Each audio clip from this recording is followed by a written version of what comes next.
now you want to see. Welcome back to Chaos on the Road. Come on along for the journey. Strap yourself in, grab a snack, as we do another impromptu Chaos Corner here on Guardian of Chaos, the YouTube channel. Sit back and relax. I have some errands to run. How did you feel about the second RKO on Joe Hendry at WrestleMania? First of all, I was very torn on this whole situation because I'm very protective of my brother, my team, my company, TNA, Joe Hendry. I'm very protective, and I went, man, that's awesome. What an ovation. The crowd knows him. Perfect guy for the job. But then I said, well, I kind of wish he wasn't the champion, but you got to focus. And then it's much like in the old days when I go, man, they're bringing in Rock, they're bringing back Taker, Rock's coming in, and somebody from a movie has a match, and Snooki's here, and I go, half of us all just have to miss the show. This sucks. And then you get to a business aspect of like, one man, well, the stories unique, are here. Things unedited, make sense now. unscripted, Those pieces together, raw dog for you, the fans. Let's listen in. It's about more people getting eyes on the show, and I used to have to tell myself, everybody's coming here to see X. Let them think of you when they walk out of here, and you find a way to stand out for situations like that. I'm going to ask the question again. How did you feel about the second RKO? Oh, yeah, you know what? That's obviously Bully Ray talking. But you got to do it. You guys know my connection with Bully Ray. Been in the ring at least a handful of times together in a series of tables matches for the NWA World Tag Team Championships. Now this is back in the, I believe, through 06, 07, 07, 08, thereabouts. That's right, Devon and Bully, a.k.a. Bubba, the Dudley Boys, Team 3D, and under my tutelage was the Outcast Killers of Oman Tortuga and Diablo Santiago. Now, needless to say, we didn't win the World Tag Team Championships, but the pop, the crowds for indie shows, it wasn't 400 or 500 people, it was 2,000, 3,000, 4,000, 5,000 people. So, support local independent wrestling. It's the backbone of this fucking industry, the backbone of this business. That's where you go if you're the lunch pail guy to blue collar families. $20, $10, $15 to get in, and the indies are flourishing. I mean, they just are. That's where all the stars are coming from. The ID program, coming from Evolve and Ring of Honor and AEW, MLW, TNA, the New Japan, AAA, CMLL. I mean, and the WWE. I mean, it's just that simple. So, back to the Bully Ray, Bubba Ray, Team 3D, Outcast Killers, and yours truly. They went to get me bring me in the hard way, both Bully and Devon on the opposite sides. And Bully's like, come on, you got to get up for me. I was 330 pounds. I'm not peeling back any kayfabe here. So I didn't get up as high as I wanted to. They got me over the top rope, landed on my shoulder. Definitely got an injury from that. And get back into the locker room, and Bully, Bubba, if you will, says, Big Daddy, come here.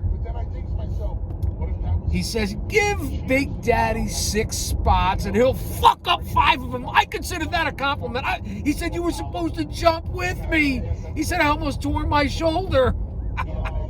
I consider that a compliment coming from Bully Ray, a 2-time Hall of Famer, host of Busted Open Radio, co-host of Busted Open After Dark. He's on right now. Let's get back to listening in. I'll talk during commercials. Again, impromptu episode here on the road, running some errands. Stick with me. I'll be in and out of the Lincoln. That's right, the stinking Lincoln. Another break, Nation. I know you're on hold. I know you want to get on the conversation, and I promise to do that with you as soon as we get back. Top of the hour, we're going to get back to Rebellion and talk about that big Leon Slater dive. I want to get Dolph's perspective on it. I'll give you mine when the Motley 2 returns on a Tuesday, live right here from coast to coast, sea to shining sea in the good old US of A on Bust Open. Coast to coast, pillar to post, border to border, as I always say. So we'll lower it during the commercials. We want no copyrights. I'm already under appeal and suspension with YouTube. And this is for you, YouTube. So we'll cut back when they come back from the commercials and what they're talking about. And again, if you want to go by brands or promotions, I don't know how you guys rank this. I rank pro wrestling like I do baseball or even the NHL. In baseball, you have independent ball, you have A ball, double A, triple A, and the majors. That's just the way it goes. Wrestling is the same way, from the independents and the certain different levels and hierarchy of pro wrestling, with the major leagues being the WWE. And because of their finances and their exposure, AEW's got to be right there.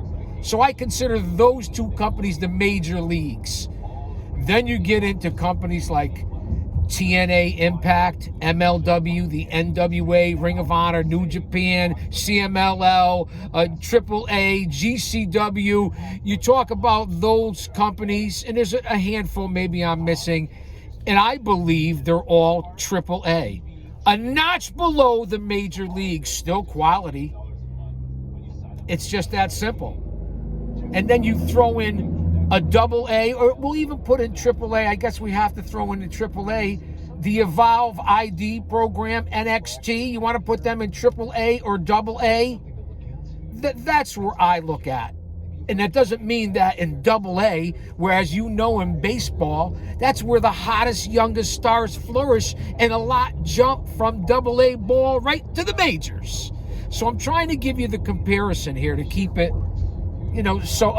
put a face to the product and what we're talking about and breaking it down in layman's terms, so even a dummy like me can understand it, with my over 50 years as a scout, a historian, a researcher, sweeper of floors, setter up of rings, seller of tickets, promoter, manager, fan, smark. Mark, that's right, I said it, a mark. We're all marks, and I'm proud of it.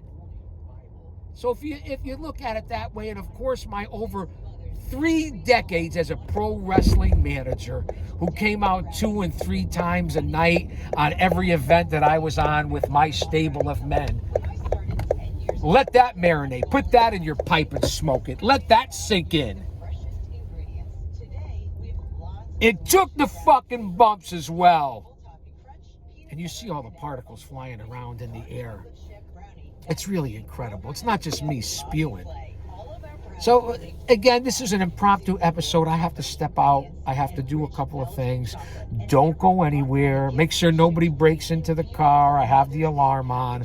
I'm glad you guys are here. I wanted to pump out the content. They're talking about TNA Impact Rebellion this past weekend. Joe Hendry being on WrestleMania, and as your champion, did you want him to be squashed, or is it his moment? What's it doing for the company? We know it's not doing anything for the E, or as I like to call it, WWF. But what are they doing for TNA? So let's see what's happening moving forward. The merging of the companies, CMLL and AEW, AAA now in WWE. What's going to happen with New Japan? We already know Ring of Honor is underneath AEW's thumb.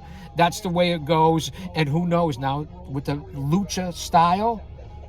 Let's listen to TNA Impact. I heard it was a solid show, but to me, it's AAA wrestling. And no offense, because I respect everyone that steps into that ring. One man, unique, unedited, unscripted, raw dog for you, the fans. But I give you the good, the bad, and the ugly.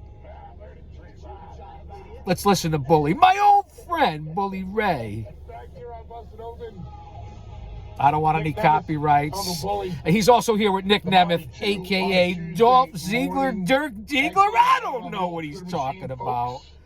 But sit back and relax. Don't go anywhere. Girl School over Long Way to Love. Sorry, I know it's a great song.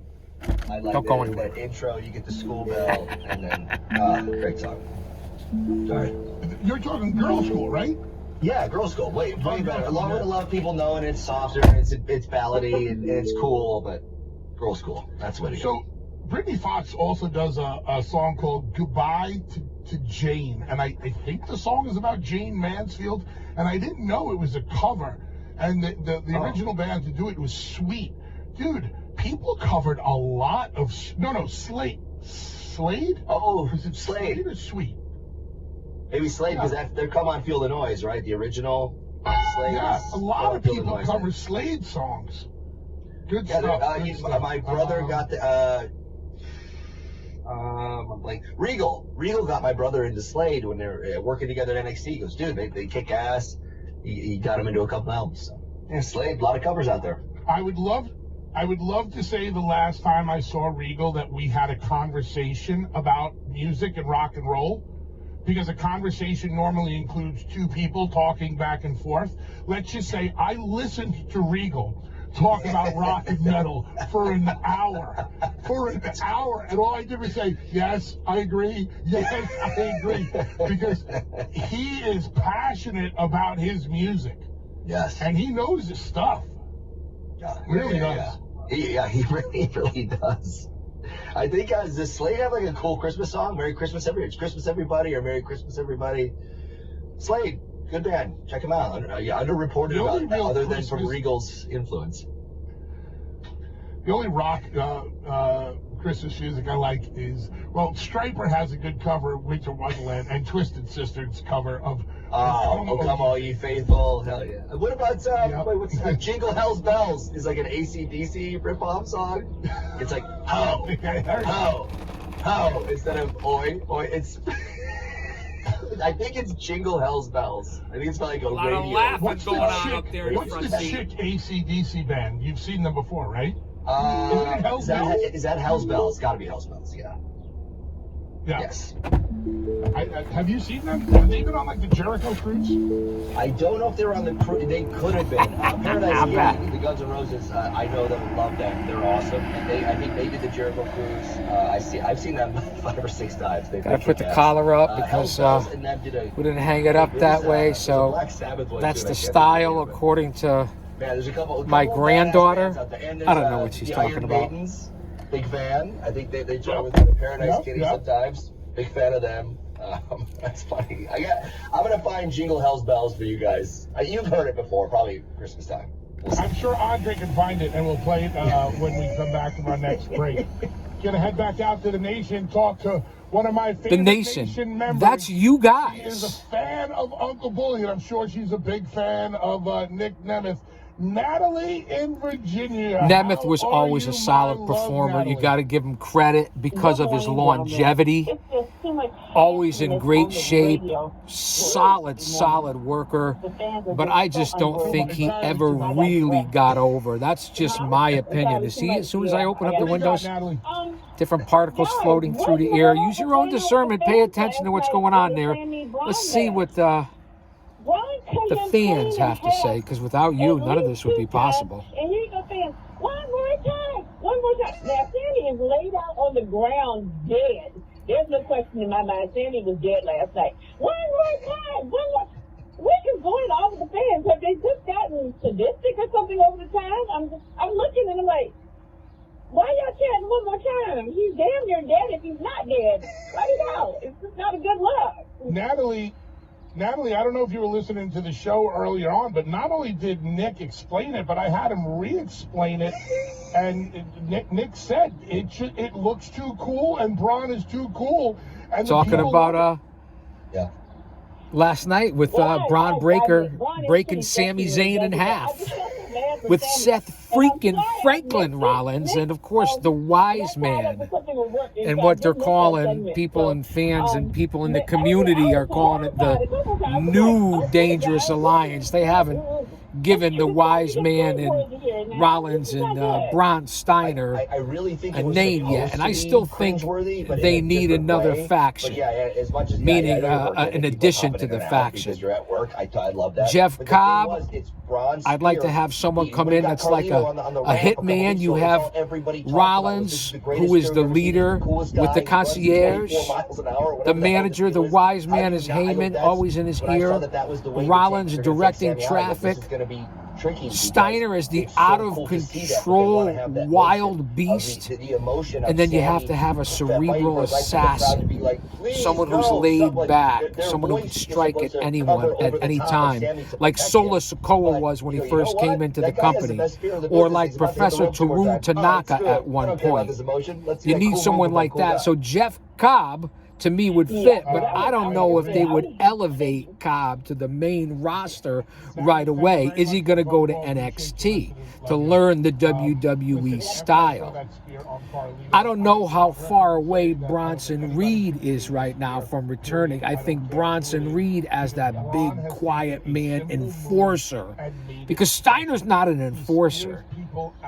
He's just a wild, almost uncontrollable beast, and they have to keep him that way. I like this. They're not going to get a Jacob Fatu in there, which would be really something. I'm sure they're not going to get a Gunther because he doesn't really need anyone. I had said that at one point, but I'm not sure about that. So who do you add? Even for a second last night, I thought, do they add a smaller, mid-sized guy who's athletic? Do they add Sami Zayn? And if I'm Sami Zayn in the storyline, I take the offer from Rollins and Heyman. Go over to SmackDown, where you could be a little bigger fish in a second biggest pond, because the first biggest pond is Raw right now. And it makes sense. And then you have Heyman as your manager, as your wise man. And they don't use the old school traditional manager who's very valuable like they're using Heyman right now. Again, he barely takes some bumps. He rolls. He's like a dirigible. Go duck, duck, go, it like a dirigible.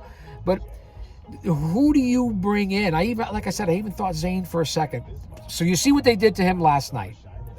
We see that they have Cena being set up with Orton for the umpteenth time. I guess you have to do it. Orton needs someone right now. There's a few different ways. What's going to happen with Cody Rhodes now?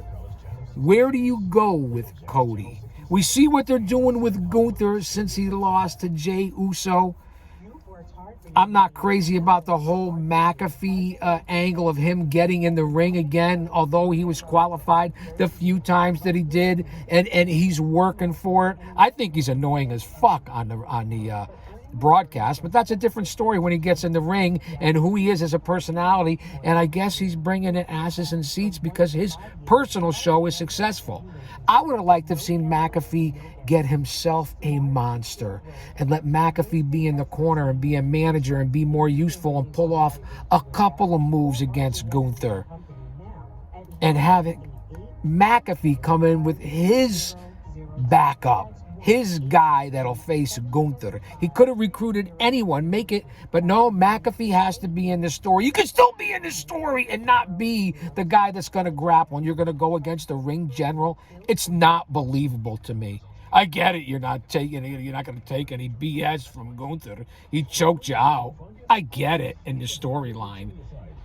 He should pick his own guy, but I guess it's not going to happen now at Backlash. That's what they're going to have. Gunther and McAfee, and I think it's for garbage. McAfee will pull off some moves. You'll be surprised. He's done it before. A la Bad Bunny. Different stars that have been there. No crossover's been like Logan Paul, ever. He's incredible, and if this guy does it 100%, he'll be one of the best stars over the next 10 years, and it's natural heat. So just different things. And again, they're talking about TNA Impact, but I'm going to tell you, TNA Rebellion, I don't really follow it. I know Tommy Dreamer's over there helping them book, so they're bringing in Dave LaGreca too, who invented this whole thing for Busted Open Radio. So there's the connection. Bully's appeared over there before. TNA has recently had Jordan Grace come over to the WWE. They have Tessa Blanchard, who's probably one of the best women's grapplers in the world. I don't care what she said out of the ring or attitude. I want to see what's in the ring until it personally affects me, because nobody gives a fuck until when. Until it affects them, with all these people out there that want to play the popo, the police. Worry about yourself as long as no one's forcing it upon you. You got an issue? Keep it behind closed doors. Why does it have to be thrown out on social media? Man, back in the 70s, when I was going into being a teenager, and then the 80s as a grown man, and it just wasn't that way. And I'm no boomer. I'm on the cusp. I walked that lightning bolt. It's just that simple. let's see what else. Again, I don't know a lot about TNA. I know they have some solid workers. There's a few guys that I even worked with 20 years ago on same events and venues that are still working today, whether it be an AJ Styles or Christian Cage or an Eddie Edwards or the Dudley boys, especially Bully, Tommy Dreamer. I mean, these are all guys that I worked with that are still working today, so that's pretty impressive to me. And there's many more that I could name. So we're 20 minutes in here. We're not going to go anywhere yet. I wanted to do an impromptu on the road live session here today. It's beautiful out. And I want to see what the regular fan, the nation, which is really, I listen to it. So what can I say? They have a lot of good guests and shows on there. And I think Bully Ray definitely tells it like it is. But I think LaGreca gets carried away. It's a work within a work. Just know that. I know that you guys that watch my channel know that. So you're better off when you walk in here than when you fucking walked out. Excuse me. It's nice to get the view of the fan, the regular fans, things off the beaten path, and then you have to listen to the mainstream of what they're doing. You can't just have one side and one vision and tunnel vision. You have to expand, listen to different things, see what the other side's saying. With the geeks, the goons, the neckbeards, the mouth breathers, the virgins who never touched a pair of tits or maybe had a girlfriend or who knows when the last time they got a piece. I mean, I want to keep this clean. My family listens. But I'm just telling it like it is. So they're singing now. Nick Nemeth, Bully Ray, back here. You know what show it is. I still have a little bit of time before I have to get back on the road and finish up this errand. I'll be putting up, this will be live to tape. You get the concept, right? Let's go back and see what you, the fans, have to say. And this will correlate with Fan Mail Friday here on Chaos Corner. One half of the TNA World Tag Team Champions, Nick Nemeth, along with his brother Ryan, who just defeated the Hardy Boys at Rebellion. We were talking about it earlier in the show. That's right. The Nemeths are the new TNA Tag Team Champions over the Hardy Boys. The replay of Busted Open airs every day at 5 3 out of 4 legends Eastern in that time. match. You can always catch us there. All right, Nick, one of the things I wanted to talk about was the dive, the Leon Slater dive from Rebellion. There's been so much Leon talk. Slater dive from the top. It really was something. Jumped onto several of the grapplers. That's what they're talking about. I did see the video. It was a dangerous move. Again, when's enough for fans? But let's see what Bully says and Nemeth. Anybody, but I do think there needs to be accountability in some way, shape, or form. And I know where the accountability lies with me. But I'm going to let you go first. I'm going to give you the floor. Here's the positive. Leon Slater climbed to the top of that lighting truss. He did it almost looked like a dive from a high diving platform. And, he was swanton into a somersault, into a dive onto 6 guys on the floor. Leon Slater is very lucky to have gotten up and walked away unscathed. The only other person I can kind of compare him to is like a Spike Dudley, who basically was when is enough for today's fans? The next biggest stunt, when someone gets killed, when someone ends up paralyzed, they're in the hospital. When is it enough to get that pop? Because the fans always want more because of the high-risk maneuvers that are happening today. They'll step on Bully and Nemeth too. Your overall feelings. I think I fucking earned it. First and foremost, I'm a huge Slater fan, and I've been pushing for him with TNA for the year plus that I've been there. He can do anything, and I hate that he's good at 20 or 21. It pisses me off because we had a match together, and I was like, hey, we got to switch this, and I'm taking this out, go. We got 30 seconds to go. And he goes, okay. And I'm like, damn it, why are you so calm in here? You're not supposed to be calm, you're a kid. And one other time, I'm like, hey, we're taking this out and doing this. He goes, okay, here we go. I'll be right back. And I'm like, hey, Rev, tell him, make sure he's Austin, Jen, hold it down. Here waiting, and I look over and he's staying down. I'm like, Why do you know so much? Anyway, he shouldn't be that good yet. He should just be doing high-flying shit. But no, he's really good also. That being said, I thought that match freaking rocked. I told everybody involved that they kicked ass. And that was awesome for what it was. And my hands are sweating talking about it because I don't think I could ever do one of those. It looked high as hell. That being said, the crazy dive from Slater onto everybody, I will absolutely not point fingers because I don't know. If I was out there and I saw him 40 feet in the air, I might have misjudged it too and dove somewhere. I don't know the case. I don't know the situation. But it was high and scary to me, someone watching on a monitor in the back, not even live in the audience. And if he's not 20 or 21 years old and made of rubber and can do anything in the world, there's a good chance he's very seriously injured. At least like, 2 separated shoulders, 2 broken arms, broken ribs, anything. Like, it was, we all like did that thing that we do when we're watching the monitors and we all put our hands on our heads and like kind of turned away all at the same time, all of us, and went, oh my God. And then on the replay, it's like, okay, he's not deathly injured, but it was a big miss. And he kind of hit a couple of hands and arms and kind of splattered on the ground. And if he's not the young kid, maybe he's not that okay. And that's a scary thing. And I've been out there. I don't know how to do the dives. Once in a while, once a year, they make me do one. And I'll say, yeah, if there's 3 or 4 guys out there, sure. And it's sure as hell not going to be from 30 feet in the air. Everybody was, we know each other. I mean, for the most part, I know most of the entire roster full time, that we all have each other's backs. And I don't know anyone in the world who'd be like, I know, I'm going to stick my hand out and that's all that matters. Like, screw this.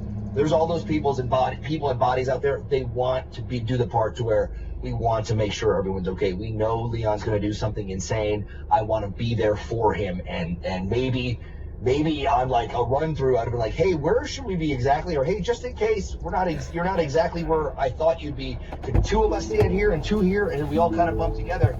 And it's a really, there's a precedent where we've got to a point of every match has had a dive, and then and then for a while I was working Seth my last couple of years there, and it was like he had a go-to spot that was a dive into a roll-in, into a dive, into a roll-in, into a dive, and I go, now 3 dives are just a move, and it's crazy, but that's what are we talking about here? Going, so I'm not mocking. Still talking about the dive? Everybody wants more and more. Somebody let me know in the chat, please. Let me know what I missed. You want that moment. You want to see that on the TNA Rebellion is what they're really covering here, which I usually don't cover. So it's a nice perspective from a AAA company in the business right now, who's getting the rub, if you will. Let's roll. Back by someone who's been there before. When you're like, this is going to be cool. The crowd's going to love it. It's going to be amazing. And then you got to have a grown-up like Michael Hayes go, yeah, but what if you die? And you're like, okay. Michael Hayes. Great call. I got excited. Did I ever tell you the story of myself everyone to love that. When I was on the road with the Samoan SWAT teams? Rikishi, well, he was Fatu, and Big Sam Samu at the time. I want to say it was 88, probably 89. Yeah, and it's traveling, Hampton, Coliseum, Virginia, Baltimore Arena. We all forget about that. Learning the business with my buddy Lenny, who's now law enforcement. He used to own the Muscle Factory as well. So we were on the road, got to hang out with Ron Simmons and guys like Jack Victory and Butch Reed, and really a good time. Got to hang out, and not hang out like for dinner or anything like that, but just to be able to meet Sting and Luger. And, I believe Dickie Murdoch was there, and the different guys of the day during that road trip, and really hanging out for a couple of nights with Michael Hayes and the SST. I think it was in Virginia. Maybe it was Baltimore. I had a sour stomach, a puny stomach, as Cornette would say. And, man, I had to go. So, I went and I was backstage. I was allowed to be backstage, because someone vouched for me. I'm trying to learn the business, so I was blessed and fortunate and humble on that part. And again, got to hang out with the Road Warriors, Hawk and Animal as well. after Fatu cuffed me across the side of the head while I was driving. We'll get into this story, but let's get on to the Michael Hayes story first. And that's why you're here, the connection of who I was and had my cup of coffee with the heroes, the legends, the young lions, the superstars. I mean, to be allowed to work with these guys, nobody else, on somebody else's dime, there's not too many who did it like the most notorious manager in the fucking industry. So we're in the locker room.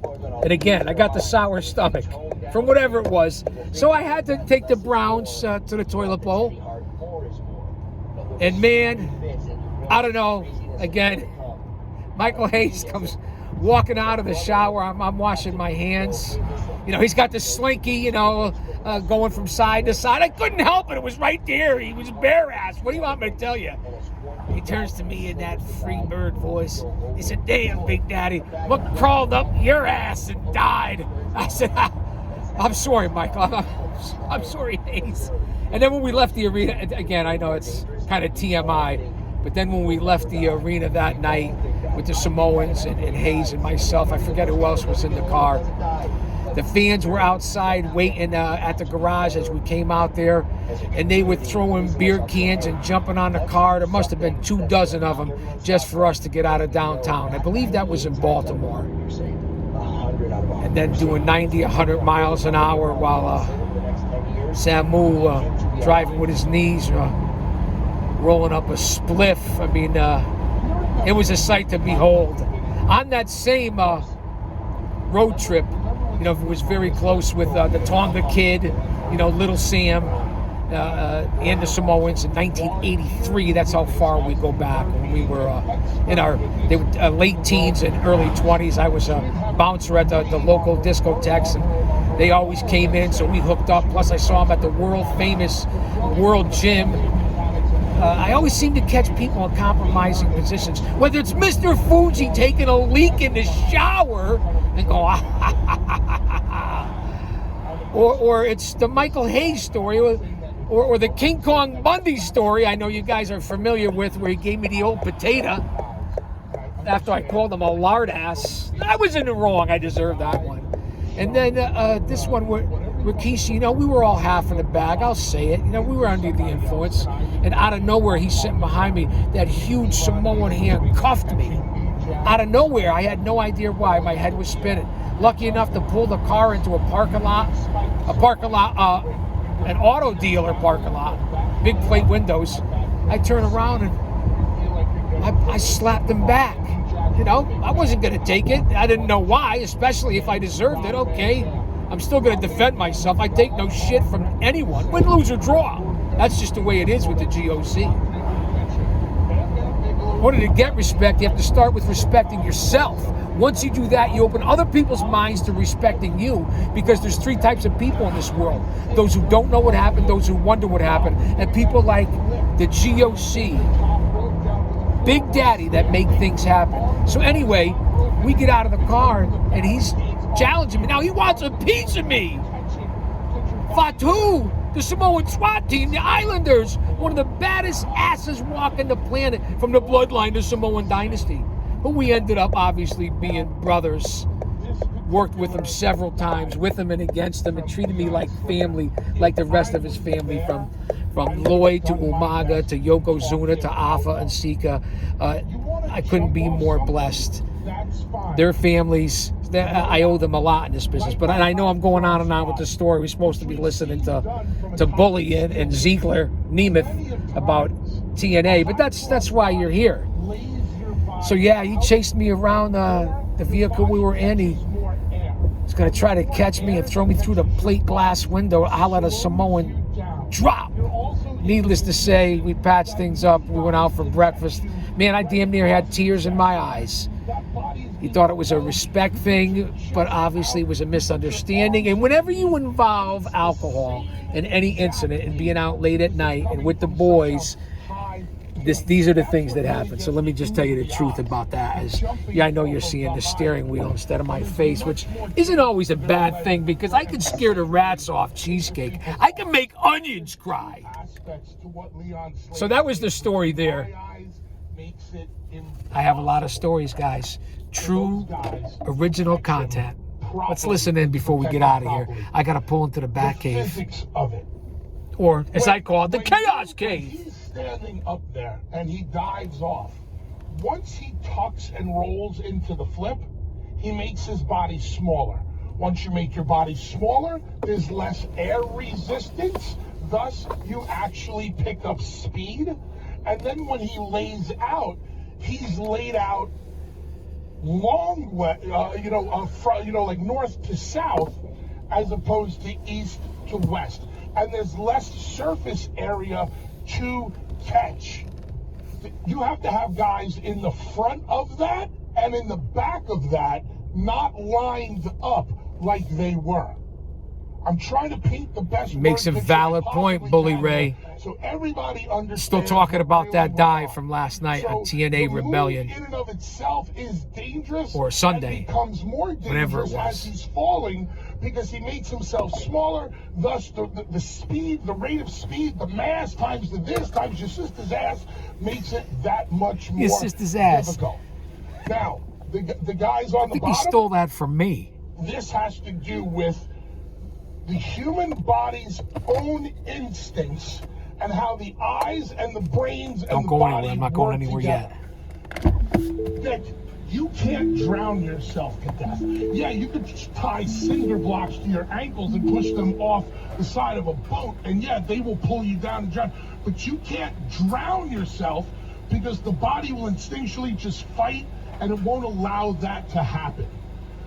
When you're standing there and you see somebody that high up propelling at you, your eyes tell your brain and your brain tells your body, get the fuck out of the way. It's just the way it is. If a car is driving at you and if you're told to stand there, at the last second you jump out of the way. Anything being propelled at you, a 100-mile-an-hour fastball, guys have a split second to get the hell out of the way. Try standing in the batter's box, even though you have a protective helmet on, and let that 100-mile-an-hour fastball just hit you in the head. It's nearly impossible to do because of the human body's instinct to protect itself. And that's what's happened with those guys. You have to train yourself to not move, which is almost impossible. Thus why I don't think the move should have been done from the beginning. And I don't know of many people who really He's not wrong. understand what I just explained. And I explained this to Tommy yesterday. Me and Tommy had to talk about this. And I will give somebody credit here. And this guy has gone off the deep end about busted open, and I don't know why, but whatever. He had a good take on this on social media. Ryback explained what I just explained in detail on social media about how the physics of it, the speed, the rate of falling, and not being able to stand there. Hope you guys got your notebooks out because you can always learn and that is why from no matter who's talking. If I was the decision maker, I would have been like, Leon, do not do this. The risk is not worth the reward. Because at the end of the day, it got a pop. And a lot of people are speaking negatively about it on social media. So was it really worth it? Ricky Morton chimed in. A bunch of other wrestlers chimed in publicly. I know privately guys have chimed in. So if I have to point the finger of blame at anybody, and I'm just doing this in a light way, I'm going to say whoever green lighted this should definitely reconsider green lighting anything else, especially when we just had a Chris Bay situation on our hands. And that was from something very simple in the ring. And as we know, Nick, he's dead anything can balls go wrong on. at any given time.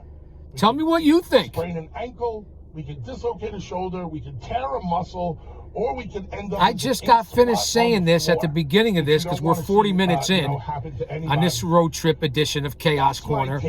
I just said it 15 minutes ago. On my take.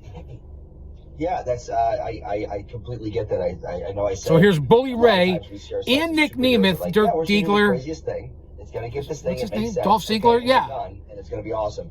and you do. Who's the new tag team champions in TNA and been around forever? If I'm jumping into a crossbody, This is why you listen and learn. Stata zit.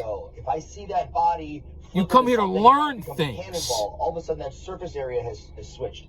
Not just opinions and viewpoints. You're doing, like, now you're coming right down like an anvil instead of a person, like a flying squirrel. And now I go, oh, I got to readjust. And in that, like, your body might be telling you to get the hell out of the way. And you're like, not sure, is this head going to hit mine? Am I going to hit this other guy? Is everyone going to land on my leg? All in this half second that you have to adjust or catch. And it's some scary stuff, man. We really forget. We think everyone knows that we're stuck. If you're just tuning in, talking about the Leon Slater jump last night or Sunday night at TNA Rebellion.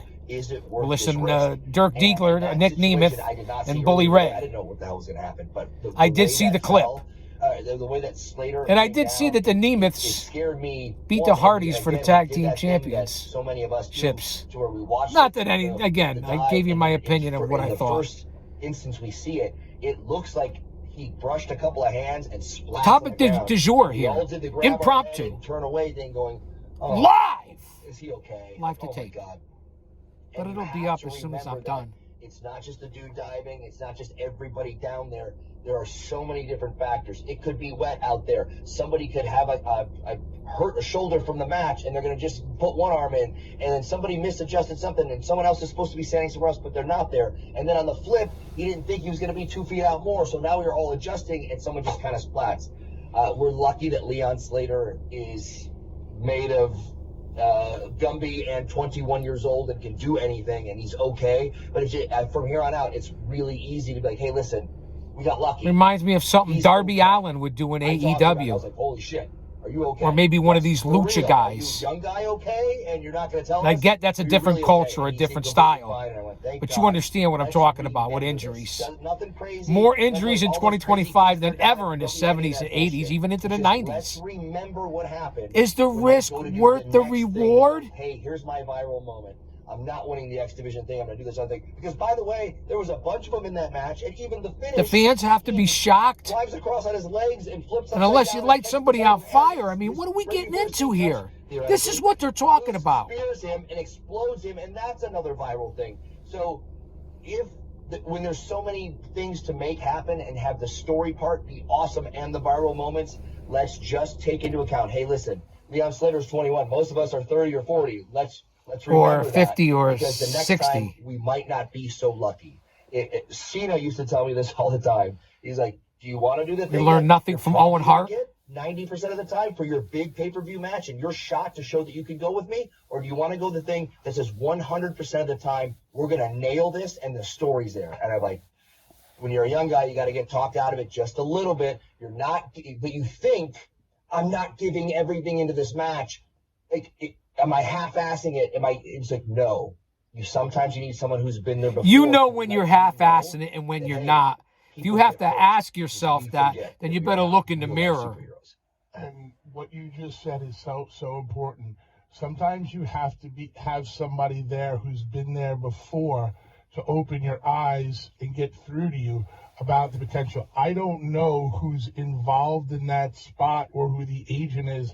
I don't have confidence that any of those guys really know the physics and what can really go wrong. That's Jim Cornette in the scaffold matches when he dropped from the scaffold and this is going to get Bubba was supposed to catch him. Talking it on social media. Thank God we're talking about it in a way where Leon walked away. Let me echo Bully's sentiments. Thank God that Leon Slater's okay. Because there's been a lot of uber negative scuttlebutt out there on social media. Once again, to reiterate, and I'm not trying to sound like a broken record here, whoever approved that needs to go back and understand why it should not. Because they weren't fucking doing it, Bully. That's why they approved it. The reward. Let's take another break. Come back with some more rock and roll. Get it back out to the nation. If you have an opinion Guys, don't go anywhere. Thanks for being here. We're 45 minutes. Impromptu Chaos Corner here. I want you guys to listen in when I do these because it's always something relevant to the show, and I'm here to teach and give back to you guys. I'll say that to say this. The GOC going mobile. Don't you dare miss it.